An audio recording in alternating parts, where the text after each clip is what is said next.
Hola a todos, bienvenidos una vez más a nuestras píldoras de Legal Tech, organizado por Wolters Kluwer Legal Software. Como sabéis, desde Wolters Kluwer Legal Software nos dedicamos a todo lo que es aportar soluciones tecnológicas jurídicas para los profesionales del sector jurídico.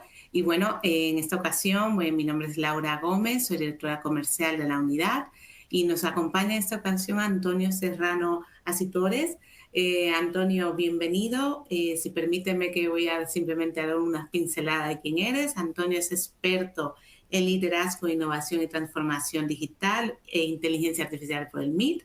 Además, licenciado en Derecho por ICADE. Tengo entendido que iniciaste tu carrera en Linklaters y que a partir del 2007 ya ejerces en tu propio despacho, aparte de también tengo entendido que eres profesor de Derecho Mercantil en la Universidad Rey Juan Carlos, Rey Juan Carlos, como también en otros centros, ¿no? Porque también trabajas en otros centros. Y ya que no quiero dejar de mencionar que me parece muy interesante que a partir del 2023 estás como coordinador de digitalización, innovación y comunicación de la Facultad de Ciencias Jurídicas y Políticas de la Universidad Rey Juan Carlos.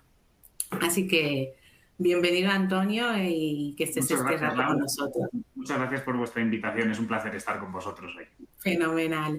Bueno, yo voy a ir directamente al grano, entonces te voy a hacer las preguntas que nos interesa mucho este tema.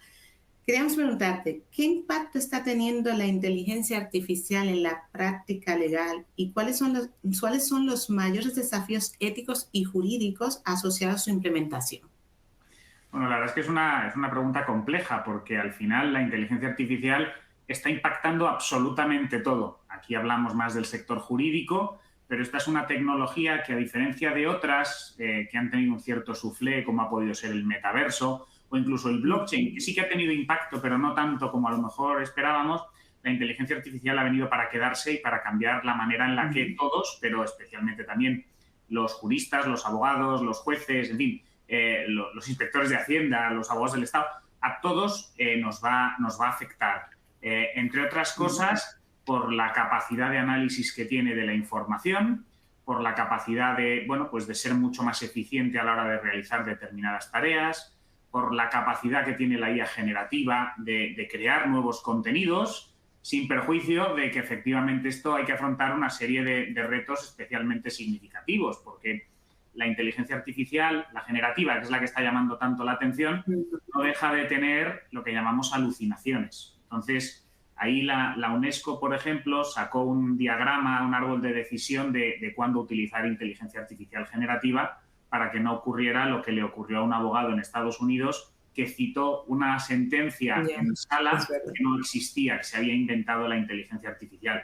Entonces, básicamente, lo primero que tenemos que tener en cuenta es si nos importa que el resultado sea cierto o no. Si no nos importa, claro, es perfectamente seguro utilizar una herramienta como ChatGPT o cualquier otra, ¿no? Ahora, que sí nos importa el resultado, entonces, ¿tengo la capacidad de comprobar que ese resultado es correcto? Es decir, que no soy capaz, entonces no es seguro utilizar la herramienta. Que soy capaz, sí.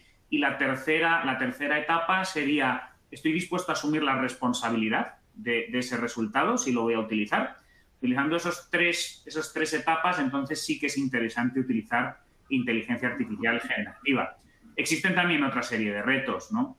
A raíz del reglamento de inteligencia artificial que vio la luz en julio del año pasado, pues vemos cómo, por ejemplo, si utilizamos determinados contenidos generados por IA generativa, pues tenemos que hacer un cierto etiquetado, una cierta labor de transparencia y trazabilidad para que la gente sea consciente de ese uso, ¿no?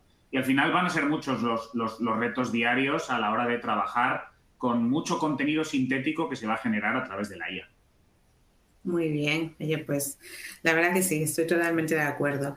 Otra cosa que queríamos saber es cómo puede la inteligencia artificial transformar el acceso a la justicia y qué herramientas concretas están ayudando a reducir barreras legales para los ciudadanos.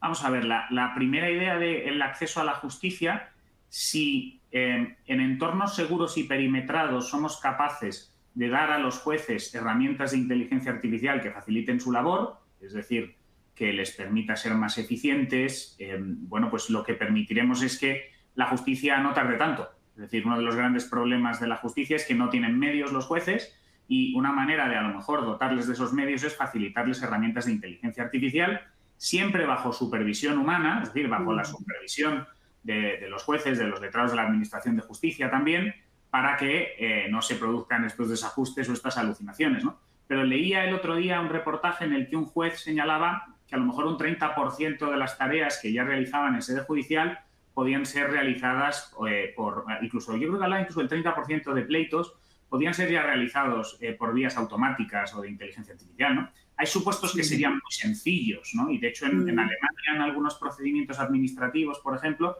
ya permiten el uso o procedimientos casi totalmente automatizados, ¿no? Entonces, creo que es interesante porque si somos capaces de dotar de herramientas potentes a los jueces, van a ser capaces de resolver más rápido. En ocasiones incluso puede que sea de manera más objetiva si somos capaces de eliminar los sesgos y, por lo tanto, facilitaríamos ese acceso a la tutela judicial efectiva que establece nuestro artículo 24 de la Constitución española como derecho fundamental. De hecho, hay una película muy interesante en Amazon Prime, española, que se llama Justicia Artificial, donde, hombre, plantean ya algunas cuestiones un poco más avanzadas, pero que poco a poco va a haber que ir incorporando, y yo sé también que hay muchos jueces que están utilizando algunas de las herramientas. Tengo entendido que están utilizando bastante, por ejemplo, NotebookML, ¿no? Para archivos o Umata, y son herramientas que desde luego pueden potenciar y llevar a cabo una justicia más eficiente, más eficaz. Sí, efectivamente, no, la verdad que aquí hay bastantes temas, ¿no? Se puede llegar a tener una conversación. Hemos tenido intervenciones sobre este tema, además con jueces también, que nos han dado su punto de vista y es muy interesante el escuchar cómo podemos saber si esto nos ayuda, si sustituye o si avanzamos, ¿no? Pero bueno, en esa misma línea, ¿qué competencias y habilidades deben desarrollar los abogados para liderar en un entorno legal cada vez más impulsado por la tecnología? Bueno, fíjate, hablas de liderar. Liderar y educar son términos sinónimos, ¿de acuerdo? De hecho, educar en latín es guiar, liderar en inglés, to lead, guiar también, ¿no? ¿Y por qué digo esto? Porque precisamente lo que tienen que hacer es formarse en competencias digitales. No solo los juristas, sino todos deben formarse en competencias digitales y deben ver dónde aportan valor. Para mí la clave es dónde aporto valor, ¿no? Hay mucho miedo a si la inteligencia artificial nos va a quitar el trabajo, y yo lo que digo es que la IA no, me lo va a quitar un profesional que tenga mejores competencias, mejores habilidades digitales, por ejemplo, en materia de IA, que yo, ¿no? Al margen de que sí que creo también que cuando la innovación, siendo teóricamente algo positivo, cuando la innovación va más rápido que la educación, se genera un vacío, un hueco, un gap que puede generar sufrimiento social y sí que puede generar despidos, ¿no? Pero para mí la clave está en formarse en competencias digitales para aportar un valor diferencial. Porque si lo miramos, en el fondo, ¿qué sacan las universidades o las escuelas de negocios? Sacamos clones al mercado. Es decir, al final, ¿dónde está su valor diferencial? Y claro, hoy en día o eres distinto o eres barato.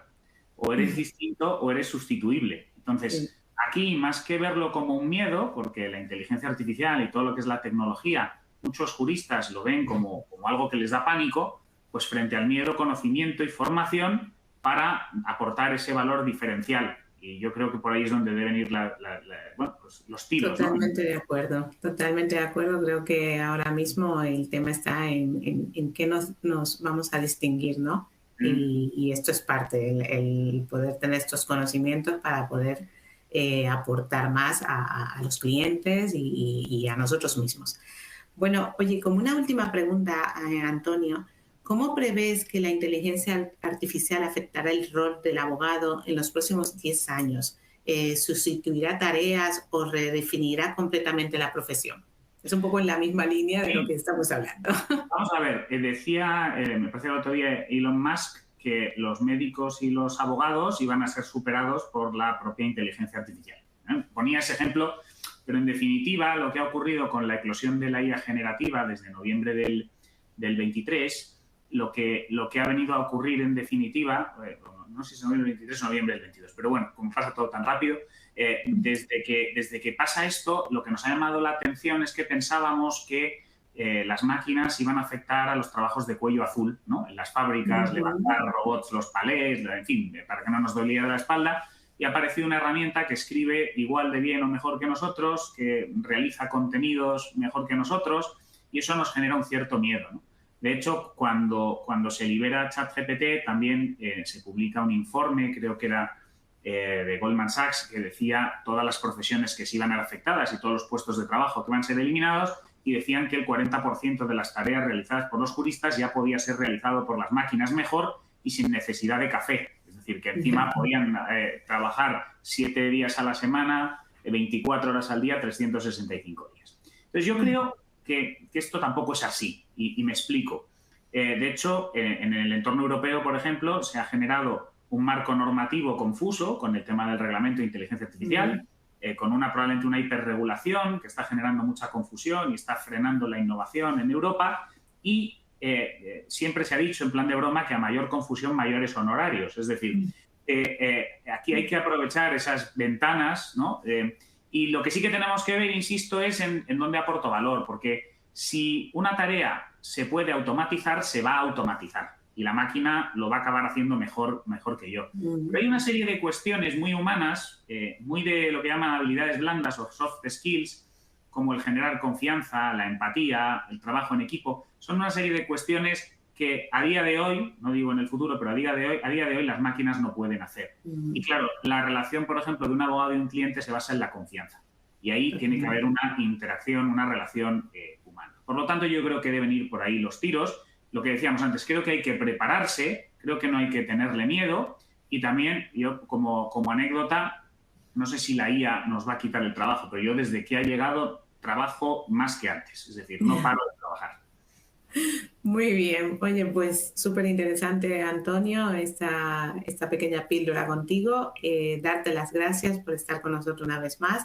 A todos aquellos que nos estáis escuchando, seguir nuestras redes sociales para que podáis continuar participando en estas píldoras que solemos hacer desde la unidad de Wolters Kluwer Legal Software. Así que gracias a todos y gracias, Antonio. Gracias por todo.